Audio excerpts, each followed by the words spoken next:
నమస్తే, welcome to Leo. మనతో ఉన్నారు పొలిటికల్ అనలిస్ట్ శ్రీలీల గారు. నమస్తే అండి. నమస్తే. తిరుమల తిరుపతి దేవస్థానంపై 2019-24 దాకా చేసిన అక్రమాలు, అవినీతి అనేది ఒక్కొక్కటిగా బయటపడుతుంది కూటమి ప్రభుత్వం. అయితే వైసీపీ హయాంలో ఉన్నప్పుడు వాళ్ళు చేయని ఆగడాలు ఏవీ లేవని చెప్పి అనుకోవచ్చు.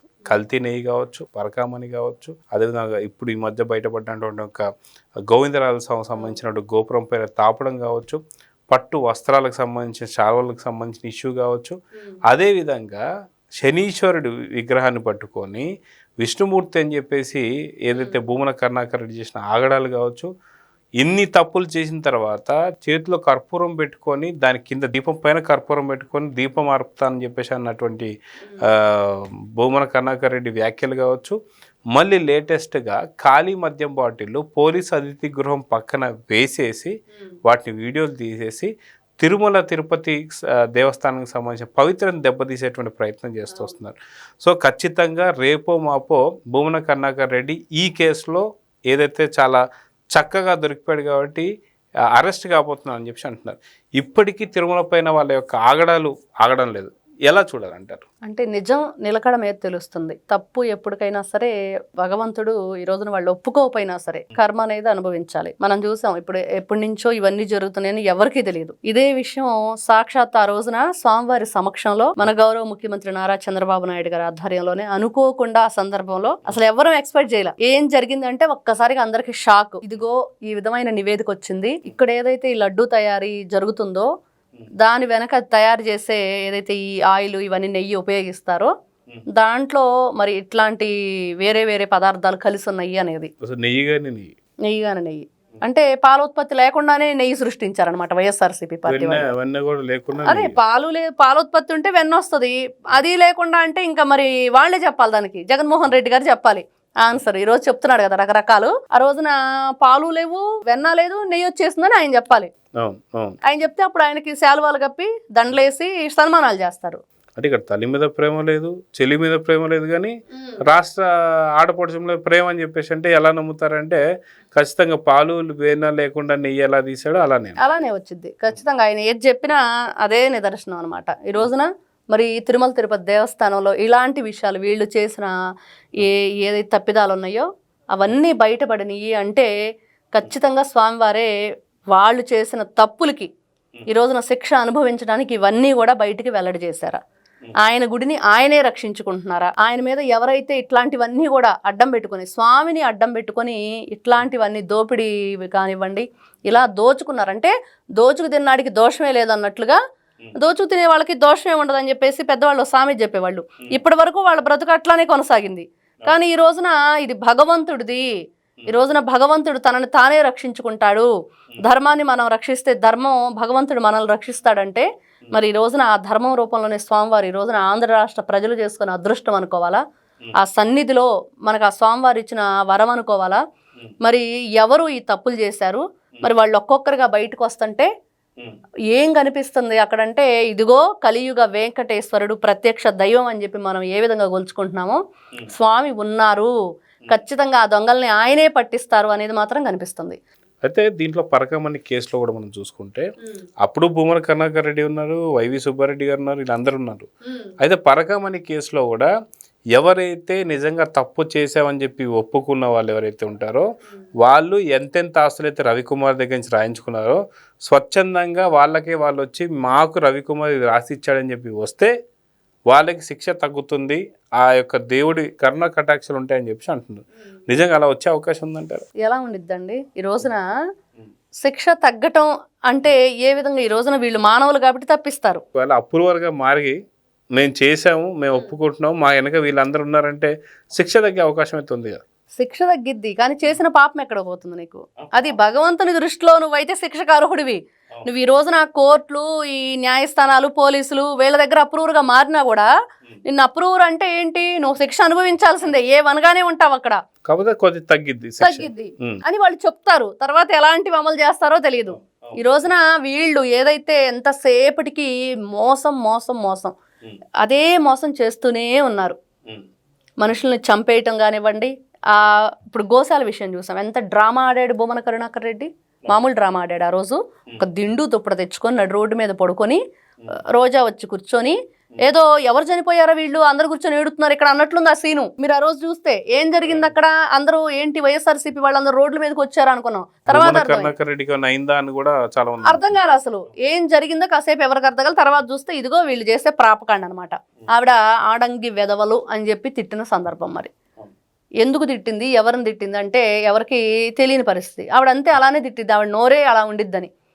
మరి మరి ఆయన ఎంక్వైరీ పిలిపించి ఏంటండి కరుణాకర్ రెడ్డి గారు, మీరు గోవులు చనిపోయినాయి, మరి చాలా గందరగోళాన్ని సృష్టించారు, మరి ఏం జరిగిందంటే అబ్బబ్బే నేను గో వధ అనలేదండి, గో వెధ అన్నానని. స్వామివారికి తెలుసు మీరు ఏం తప్పులు చేస్తున్నారు, ఏ విధంగా తప్పించుకోవడానికి ప్రయత్నాలు చేస్తున్నారు. ఈ రోజున అన్నిటికంటే భయంకరం ఏంటంటే నమ్మక ద్రోహం. అంతకు మించింది ఇంకోటి లేదు. ఎంత దారుణం అంటే నమ్మక ద్రోహం. వీళ్ళు అక్కడ నమ్మకస్తులుగా ఎవరైతే ఈ రవికుమార్ అనే వ్యక్తి ఉన్నాడో నిందితుడు, మరి ఎంత దారుణం అండి. నువ్వు భగవంతుని దీనిలో ఉండి అవన్నీ కూడా స్వామివారికి సంబంధించిన పనులన్నీ చేస్తూ అక్కడికి వచ్చి చేసింది ఏం పని చేసింది కాక మీరు దొంగల్లా పనిచేసుకోవటమే కాక ఒక వ్యక్తి ప్రాణం పోవడానికి ఈ రోజున కారణమయ్యారు. దాంట్లో దేవుణ్ణి కూడా తీసుకొచ్చి ఆయనకు ఒక వాటా పనిచేసి దొంగతనంలో ఆయన కూడా ఒక వాటా ఇచ్చేసారు ఆయనకి. అవును, అంటే వీళ్ళ ఉద్దేశం ఏంటి, తప్పులు చేయొచ్చు, స్వామివారికి దేవుడికి ఉండిలో వేస్తే అంటే అది ఆయన సిద్ధాంతం, భూమన కరుణాకర్ రెడ్డి సిద్ధాంతం అది. అంటే వాళ్ళు చెప్తూ ఉంటారు నువ్వు తప్పు చెయ్యి దేవుడి దగ్గర ఒప్పుకో అని. అలా ఎలా కుదిరిద్ది అంటే మనిషిని నరికేసి వెళ్ళి నేను తప్పు చేశాను దేవుడు నన్ను క్షమించంటే అది తప్పు రైట్ అయిపోయిద్దండి, కాదు కదా. అంటే కన్విక్షన్ ఉంటుంది. ఎలా చేస్తారు ఆ విధంగా. అదే విధంగా వాళ్ళ ఆలోచన ఏంటంటే ఈ రోజున మనం ఎన్ని దొంగతనాలన్నా చేసేద్దాం, మనందరం దొంగలం అందరం వాటాలు వేసుకుంటున్నాం కదా, దేవుడికి కూడా వాటా ఇద్దాం అన్నట్లుగా. ఎంత దారుణం అంటే ఇది. ఈ రోజున నిజంగా వీళ్ళు చేసిన తప్పు క్షమించరాని నేరం ఇది. దీనికి క్షమ లేదు, ఇంకా దాన్ని క్షమించడం కుదరదు వాళ్ళు చేసిన తప్పులకి. దానికి తోడు ఇంకొక మనిషిని, ఒక చిన్న ఫ్యామిలీ, 2 పిల్లలు, భార్య, తల్లిదండ్రులు, అతను ఎంతో కష్టపడి ఆ జాబులోకి వచ్చిన సతీష్ కుమార్ గారి మరణం, ఇన్ని దారుణాలు చేసి ఇంత ప్రాపకాండ చేసి మాట్లాడితే చాలు నిద్ర లెగవటమే ఆలస్యం భూమన కరుణాకర్ రెడ్డి మైకెట్టి కూర్చుంటాడు. ఇంకా ఇదే గొడవ. ఇంకేముంది, తిరుపతిలో ఏదో జరుగుతుంది, ఇంకేముందంటే మీరన్నీ చేసిన వాటికంటే ఇంకా కొత్తగా ఏం జరిగిద్ది. అన్ని చెయ్యాల్సిన అరాచకాలు అన్నీ చేసేసారు, చెయ్యాల్సిన దోపిడీలు అన్నీ చేసేసారు.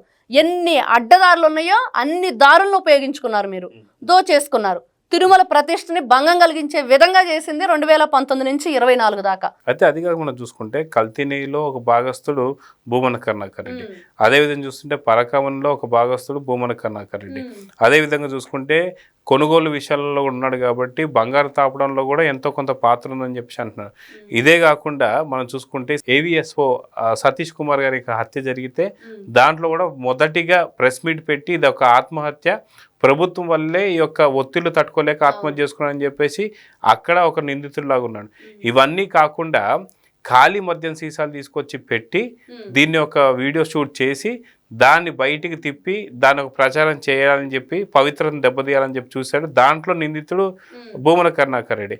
ఇవన్నీ చూసిన తర్వాత ఖచ్చితంగా పండగ లోపు భూమన కరుణాకర్ రెడ్డి అరెస్ట్ అవబోతున్న సంగతి తెలుస్తుంది. మీరేమంటారు? ఖచ్చితంగా అండి, చెయ్యాలి. వీళ్ళకి బుద్ధి రాదు, ఏ విధంగా బుద్ధి చెప్పాలి. ఇప్పుడు అసలు హిందువుల మనోభావాలు ఒకవైపు అయితే స్వామివారికి అంత గొప్పగా కానుకలు ఇచ్చి గుడి అభివృద్ధి కోసం చేయవలసిందంతా వీళ్ళు దోచేశారు. ఇప్పుడు భక్తుల సౌకర్యార్థం భక్తులకి నిత్యం కొన్ని లక్షల మంది భోజనం చేస్తున్నారు అక్కడ. మరి ఆ భోజనం కోసం ఫ్రీ మీల్సే కదండి అక్కడంతా స్వామివారి దగ్గర ప్రసాదంగా స్వీకరిస్తుంది. మరి అదంతా అంత పవిత్రంగా, అంత స్వచ్ఛంగా, ఎక్కడా కూడా ఇబ్బంది లేకుండా చాలా మంచి భోజనాన్ని అందించడానికి ఎంత ఖర్చు అవుతుంది. అదంతా స్వామివారి నిధుల నుంచే తీసుకొస్తున్నారు. స్వామివారికి పూల అలంకరణ కానివ్వండి, రోజు జరిగే కైంకర్యాలన్నిటికీ ఎంత ఖర్చు అవుతుంది. వీళ్ళందరికీ వసతి గృహాలు ఏర్పాటు చేయడం దగ్గర నుంచి ప్రతి ఒక్కటి కూడా మరి అక్కడ స్వామివారికి భక్తులు సమర్పించే కానుకల్లో నుంచి ఖర్చు పెడుతున్నారు. మరి దాంట్లో వీళ్ళు కొట్టేసి ఈ రోజున దాని నుంచి తప్పించుకోవటానికి ఆరోపణలు చేసి అందరి మీద దొంగతనాలు, దోపిడీలు, వీళ్ళు చేసినవి హత్యలు ఒకటిగా చెప్పుకుంటూ వెళ్తే మళ్ళీ చేసేవన్నీ చేసేసి ఈ రోజున బిఆర్ నాయుడు గారి గురించి, ఈ రోజున ఉన్న కూటమి ప్రభుత్వం గురించి, స్వామివారి దేవాలయం గురించి వీళ్ళు చేస్తున్న ప్రాపకాండ. ఇంత దారుణంగా అబద్ధాలు చెప్పటం, చేసిన అవినీతి అంతా చేసేసారు, చేసిన దొంగతనాలన్నీ చేసేసారు. గజ దొంగల కంటే దారుణంగా, దారి దోపిడీ దొంగల కంటే దారుణంగా నిలువున స్వామిని నిలువు దోపిడీ చేసేసి ఈ రోజున ఏం తెలియనట్లుగా మళ్ళీ వచ్చి అమ్మో మేము చాలా మంచిగా పరిపాలన కొనసాగించాం 2019 నుంచి 24 వరకు, మరి ఈ రోజున కూటమి ప్రభుత్వం వచ్చాక అది జరుగుతుంది ఇది జరుగుతుందని లేని దాన్ని సృష్టించి గతంలో వాళ్ళు చేసినవన్నీ కూడా కనపడకుండా చేద్దామని ఒక డ్రామా అయితే చేద్దాం అనుకున్నారు. కానీ అది జరగని పనిగా ఈ రోజున ప్రతి ఒక్కరూ అక్కడ ఏం జరిగింది, ఇప్పుడు మీరంటున్న ఖాళీ మద్యం సీసాలు ఏదైతే ఉన్నాయో అది ఎవరు వేశారు, ఎలా వేశారు, ఏ కారులో తెచ్చారు, మరి ఈ రోజున అది ఫోరెన్సిక్ రిపోర్ట్కి వెళ్ళిన ఆ ఫోన్లు వస్తే అందరి బ్రతుకులు బయటపడితే భూమన కరుణాకర్ రెడ్డి అరెస్ట్ అవ్వటం మాత్రం ఖాయం అనేది వాళ్ళందరి ద్వారా అర్థమవుతుంది. ఈ రోజున ఎవరి సహచరుడు అతను, ఎవరితో తిరుగుతున్నాడు, ఎవరికి దగ్గరగా ఉన్నాడు, ఫోటోలు దిగటం అవన్నీ చూసాం. మరి ఇన్ని రకాలుగా ఉంటే రేపు ఆ ఫోన్ కాల్స్ ఏదైతే ఎవరితో జరిగిందో అది కూడా బయటకు వచ్చిందంటే కాల్ రికార్డు, అన్ని విషయాలు బట్టబయలవుతాయి. వీళ్ళు మాత్రం ఖచ్చితంగా ఈ రోజున వెంకటేశ్వర స్వామి విషయంలో చేసిన తప్పిదాలకి శ్రీకృష్ణ జన్మస్థానానికి పంపించవలసిందే. సో చూద్దామండి, ఖచ్చితంగా అన్ని కేసుల్లో కూడా ప్రధాన నిందితుడిగా ఉన్నటువంటి భూమన కరుణాకర్ రెడ్డి రేపో మాపో అరెస్ట్ అయితే ఖచ్చితమని చెప్పి అంటున్నారు. సో ఖాళీ మద్యం బాటిల్స్ విషయంలో స్పష్టంగా ఇక్కడ భూమన కరుణాకర్ రెడ్డి దొరికిపోయినట్టు తెలుస్తుంది. సో చూద్దామండి జరగబోతుంది. నమస్తే. నమస్తే. Please subscribe to Leo News for more videos.